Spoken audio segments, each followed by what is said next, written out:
Hi, I'm Andrea Lynn, and I'm going to open this video with a pretty vile tweet.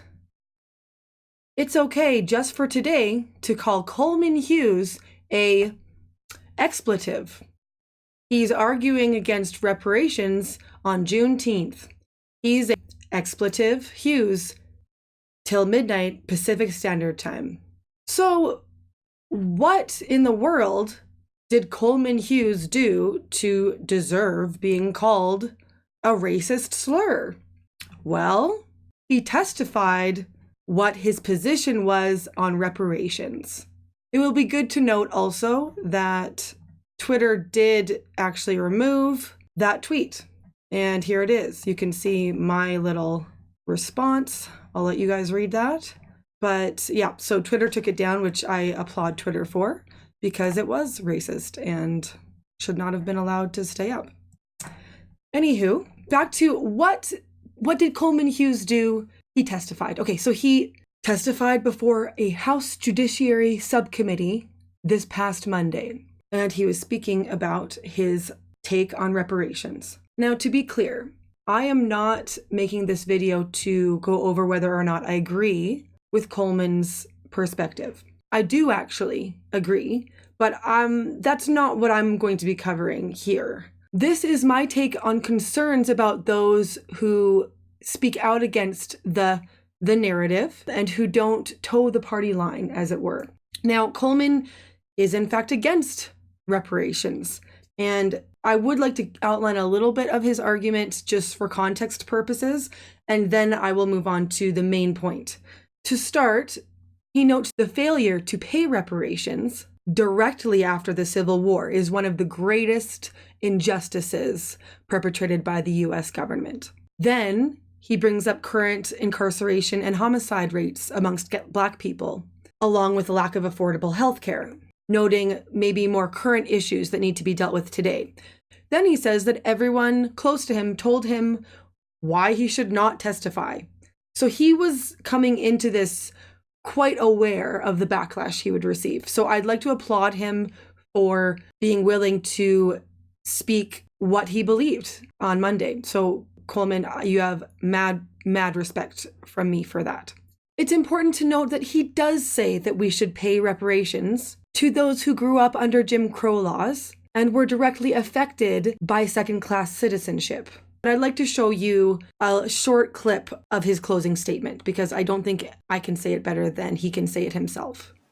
But the people who are owed for slavery are no longer here, and we're not entitled to collect on their debts. Reparations, by definition, are only given to victims. So the moment you give me reparations, you've made me into a victim without my consent.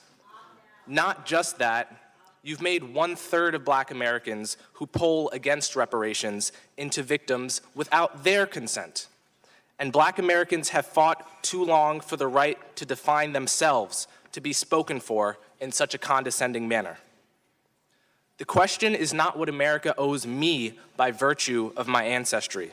The question is what all Americans owe each other by virtue of being citizens of the same nation.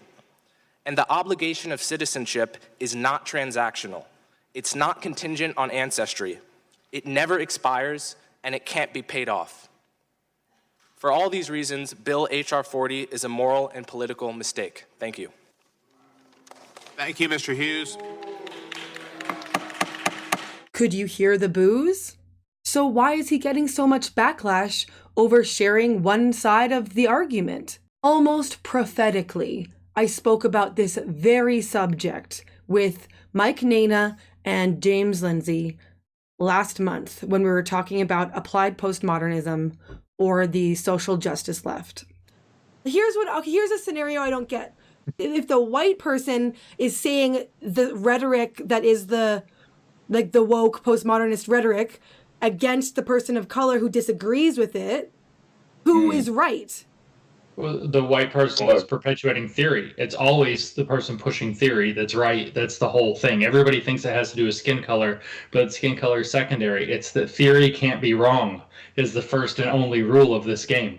They hate when they're victims. Like they hate their victims, the victims that they say that they have, even though they don't, because people of color are politically diverse. So someone like me or Coleman Hughes, it's like this. It's like this thing that doesn't work in their head. You're problematic. You are problematic people. Yeah.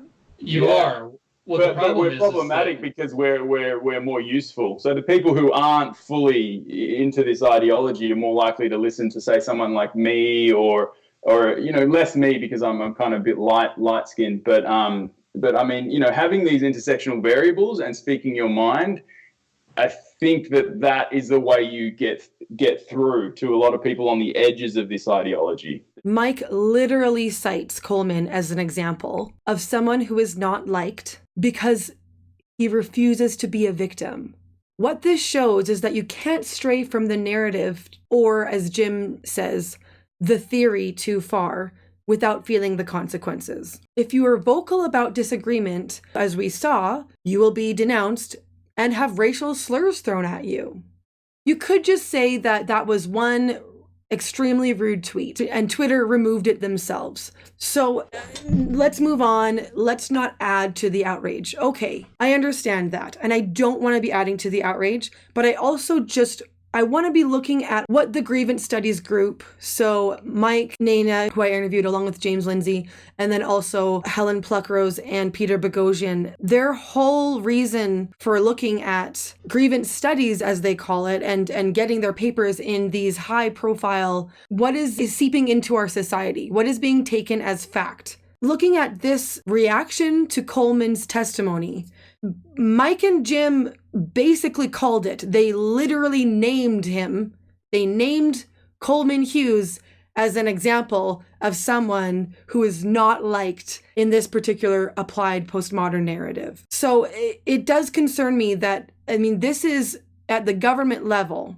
I don't know if reparations will actually end up being paid. Most don't think that it will. And by the way, Coleman did have quite a bit of support on Twitter and on other platforms, but it just seems to me that this sort of thinking, it's not just in academia is the point. When you go up against what the narrative says, that people of color are victims and there's no room for an opposing viewpoint, it worries me as to where this will go. Thanks for watching. I would love to know what you guys think. And if you haven't already, don't forget to like and subscribe.